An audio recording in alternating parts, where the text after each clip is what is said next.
Shalom, selamat pagi, saudara yang diberkati oleh Tuhan Yesus Kristus. Jumpa lagi pada pagi hari ini. Ajar kita menghitung hari-hari kita agar kita beroleh hati yang bijaksana. Amin.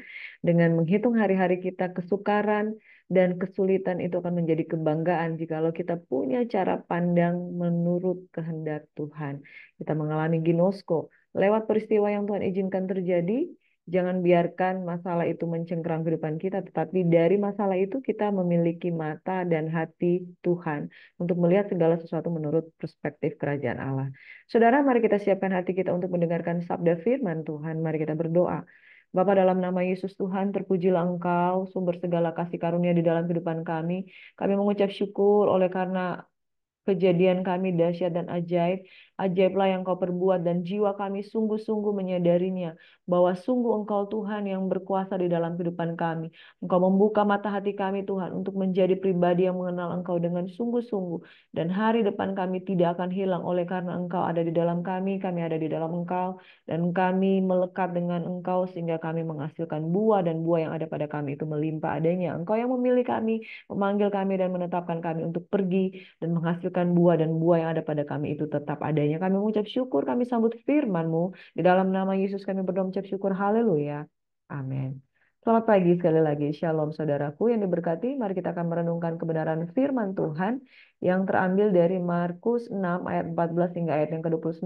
Saudara, firman Tuhan ini berkisah tentang eh, seorang hamba Tuhan yang luar biasa yang dipakai Tuhan.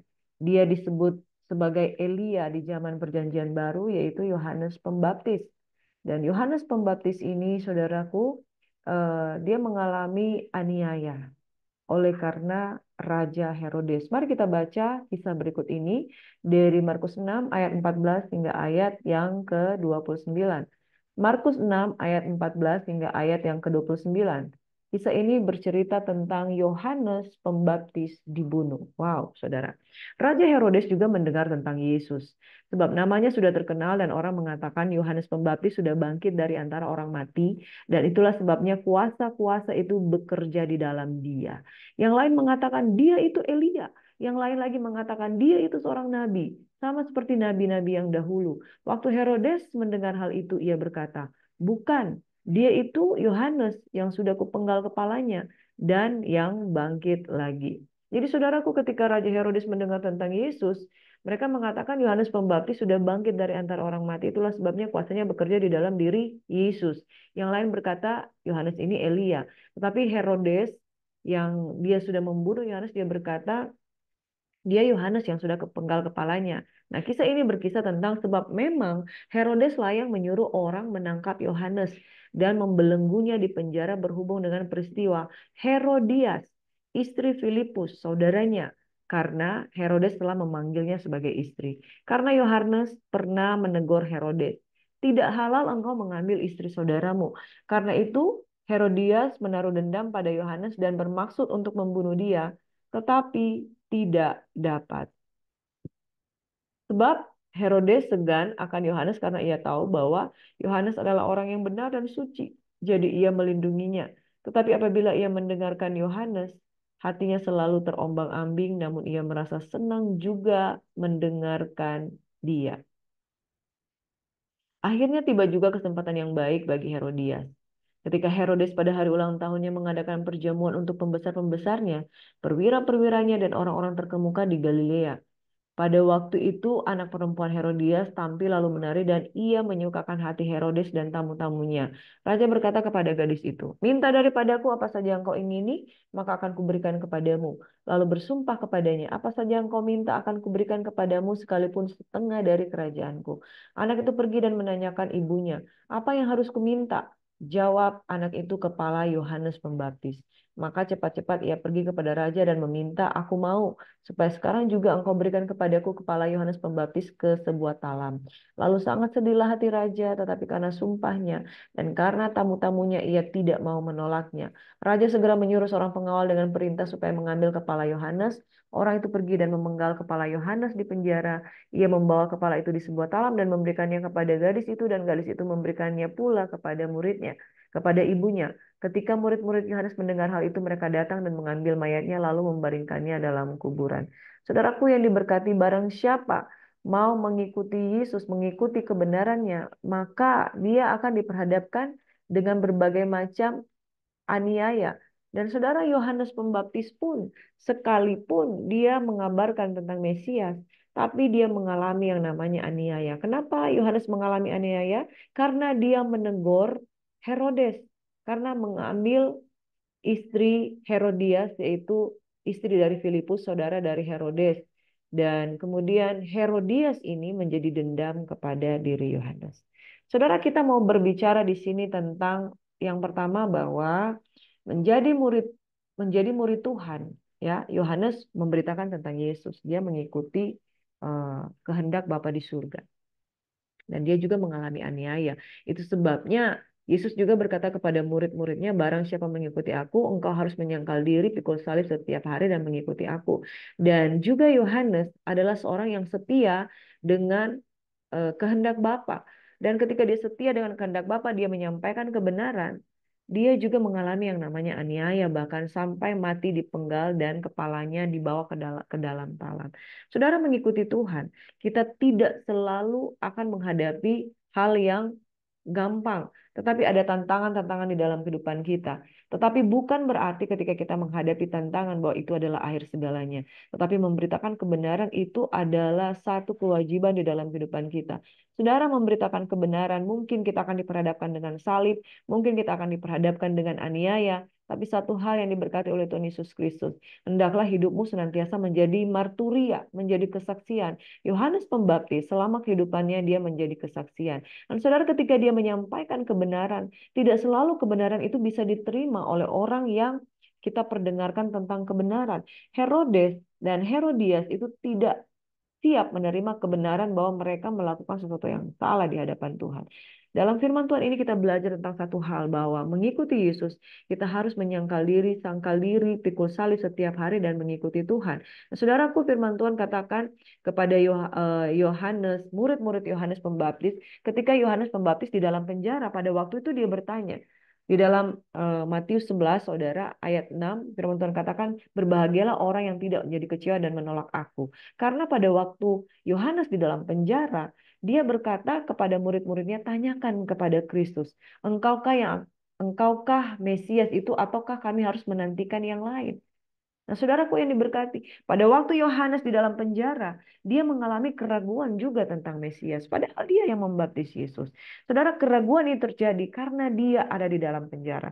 Tetapi firman Tuhan katakan bahwa orang buta melihat, orang tuli mendengar, dan apa yang terjadi di sini untuk menunjukkan bahwa benar dia adalah Mesias.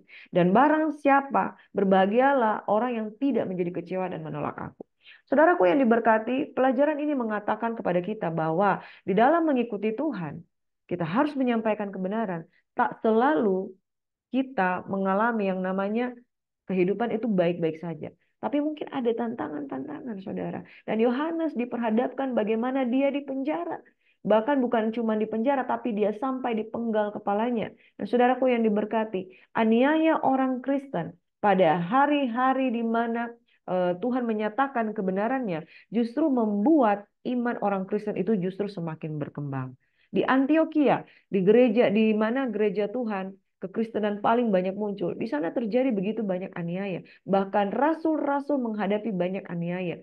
Jadi jangan saudara heran terhadap api yang datang dalam kehidupan kita, seperti penyiksaan yang kemudian kenapa ada masalah ini? Masalah satu belum selesai, masalah lain sudah muncul lagi, masalah lain sudah muncul lagi. Firman Tuhan katakan, bertekunlah di dalam iman. Sebab di dalam engkau bertekun di dalam iman, mungkin engkau belum sampai meneteskan darah. Tetapi Yesus sudah sampai meneteskan darah. Yohanes Pembaptis sudah sampai meneteskan darah. Rasul-rasul, saudara, mereka mengalami bagaimana disesah, kemudian disalibkan terbalik, digoreng, dianiaya, bahkan sampai dibunuh. Saudara, saya tidak mengatakan di sini bahwa engkau dan saya pasti akan menghadapi kematian dan aniaya. Tapi saya mau katakan bahwa terhadap iman kita akan menghadapi tantangan yang begitu besar. Di saat itu, saudara, mari kita kuat teguh berdiri. Ada orang yang baru pertama kali bertobat. Dia baru bertobat, mau sungguh-sungguh dengan Tuhan. Lalu orang mulai mengata-ngatai, pertobatanmu nggak benar. Pertobatanmu itu pura-pura. Saya kan tahu manusia lama kamu. Nah, saudaraku yang diberkati, ketika kita mau setia dengan Tuhan, kita mau sampaikan kebenaran, ketika kita mau memberitakan Injil, mungkin engkau mengalami yang namanya penolakan. Tapi pada saat itu, saudara, saya mau katakan, tetaplah bertekun di dalam iman. Saudara, akhir dari kehidupan Herodes, ia juga mati binasa, saudara. Karena apa yang dia lakukan itu tidak sesuai dengan kebenaran. Dia membunuh seorang Yohanes Pembaptis. Seseorang yang dikatakan mempersiapkan jalan bagi Tuhan. Herodes dan Herodias tidak luput. Nah, saudaraku yang diberkati oleh Tuhan Yesus Kristus, firman Tuhan pada hari ini mengajarkan kita tetap setia, mengabarkan Injil, sampaikan kebenaran, sekalipun engkau ditolak, sekalipun harus menghadapi aniaya. Nah, saudaraku yang diberkati, bagaimana dengan Stefanus yang dirajam sampai mati ketika dia memberitakan Injil? Kemudian ketika dia mati, maka terlihat ada satu penampakan. Yesus bukan sekedar duduk di sebelah kanan Bapa, tapi dia berdiri di sebelah kanan Bapa terhadap orang-orang yang mempertaruhkan imannya untuk menyampaikan kebenaran. Maka Yesus memberikan penghormatan kepada para martir yang memberikan yang terbaik di dalam kehidupannya. Saudara, di dalam pengiringan kita, kita belum sampai mencucurkan darah. Tetapi biarlah kita bertekun di dalam Tuhan. Sebab kita tahu bahwa ketekunan di dalam Tuhan itu menghasilkan sesuatu yang luar biasa di dalam kehidupan kita. Saudara, di dalam Ibrani 12 ayat 1 dan 2 berkata begini. Karena kita mempunyai banyak saksi bagaikan awan yang mengelilingi kita. Marilah kita menanggalkan semua beban dan dosa yang begitu merintangi kita dan berlomba dengan tekun dalam perlombaan yang diwajibkan bagi kita. Marilah kita melakukannya dengan mata yang tertuju kepada Yesus yang memimpin kita di dalam iman dan yang membawa iman kita itu kepada kesempurnaan, yang dengan mengabaikan kehinaan tekun memikul salib ganti sukacita yang disediakan bagi dia yang sekarang duduk di sebelah kanan tahta Allah. Ingatlah selalu akan dia yang tekun, ya, ayat 3. Ingatlah selalu akan dia yang tekun menanggung bantahan yang sehebat itu terhadap dirinya dari pihak orang-orang berdosa, supaya jangan kamu menjadi lemah dan putus asa. Yesus saja 100% Allah, 100% manusia.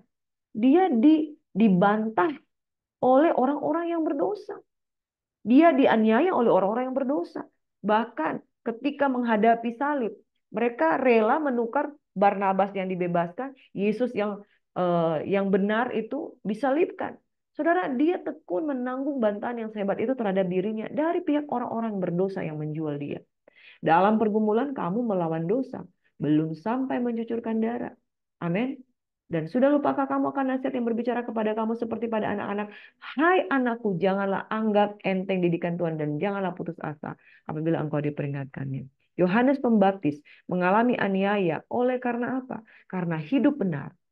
Yohanes Pembaptis mengalami aniaya, dibunuh oleh karena apa? Dia menyampaikan teguran yang nyata. Teguran yang nyata lebih baik daripada kasih yang tersembunyi. Saudara, mungkin engkau akan diperhadapkan pada situasi ketika engkau menegur, engkau ditolak. Ketika engkau menyampaikan kebenaran, justru orang akan tantang engkau, saudara. Saudara, ketika kita menegur orang berdosa, jangan berzina, jangan melakukan ini dan itu. Mungkin mereka akan menantang engkau. Emang kenapa? Emang kamu lebih suci dari saya? Nah, saudara, inilah fakta yang kita hadapi di sekitar kita. Sampaikan kebenaran, ditolak. Sampaikan kebenaran, engkau dijauhi. Sampaikan kebenaran, engkau dibully. Tapi orang yang mengenal kehendak Tuhan akan tetap berpegang pada kebenaran. Dan tetaplah tekun menanggung bantahan yang sehebat itu. Dari pihak orang-orang berdosa, Yesus menanggung bantahan itu dan dia dimuliakan. Kepadanya dikaruniakan nama di atas segala nama. Saudara, Yohanes Pembaptis telah melewati aniaya di dalam kehidupannya. Dan saya percaya dia berkemenangan. Dan saya percaya juga, saudara, ketika engkau mendengarkan kebenaran firman Tuhan ini, mungkin orang tidak percaya dengan pertobatanmu. Mungkin orang menolak kebenaran yang engkau sampaikan. Tapi percayalah ketika engkau dengan tulus menyampaikan teguran kebenaran itu kepada orang-orang yang engkau injili, maka Tuhan pasti akan membela engkau. Firman Tuhan yang kemarin kita sudah belajar, kebaskan kaki. Ketika engkau ditolak, bagi orang yang menerima engkau, dia akan beroleh keselamatan. Tapi bagi orang yang menolak engkau, saudara, mereka juga tidak akan luput. Saudara, tetaplah tekun sampaikan kebenaran, jangan takut ditolak, sebab Injil memiliki kuasa. Barang siapa percaya, dia akan beroleh selamat. Barang siapa menolak, dia pasti akan binasa. Tugas kita adalah sampaikan kebenaran. Seperti Yohanes Pembaptis, sampai langkah akhir, dia tetap setia. Sekalipun ditolak, sampaikan kebenaran. Tuhan Yesus memberkati kehidupan kita. Mari kita satu dalam doa.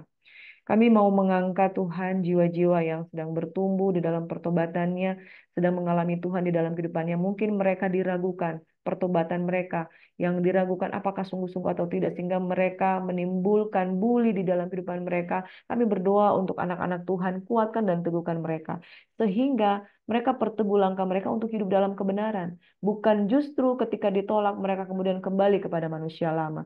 Kami berdoa Bapa di surga, ada banyak anak-anak Tuhan yang sesungguhnya dipilih oleh Tuhan untuk menyampaikan kebenaran, tetapi mereka menyerah ketika mengalami penolakan. Mereka menyerah ketika mengalami aniaya. Oh Tuhan, kuatkan Tuhan para anak-anak Tuhan, hamba-hamba Tuhan yang mereka sudah setengah jalan mengikuti Tuhan, tetapi kemudian mundur ke belakang oleh karena tidak tahan dengan cobaan dan tantangan di dalam mengiringi Tuhan. Kami berdoa di dalam nama Yesus Kristus Tuhan. Biarlah murid-murid Kristus semakin teguh berpegang kepada Injil dan teguh berpegang kepada Injil untuk sampaikan kebenaran kepada jiwa-jiwa yang membutuhkan. Di dalam nama Yesus, Injil sebagai kebenaran yang menyelamatkan. Kami juga berdoa untuk setiap pribadi-pribadi yang mengalami sakit penyakit di dalam nama Tuhan kami Yesus Kristus. Kami berdoa untuk Opung Herliana, Tiahaan yang mengalami eh, yang membutuhkan pemulihan di dalam nama Tuhan kami Yesus Kristus. Kami berdoa juga untuk keluarga Simbolon yang merindukan keselamatan terjadi di tengah-tengah keluarga mereka, pemulihan keluarga, pemulihan kesehatan mental di dalam nama Tuhan Yesus Kristus.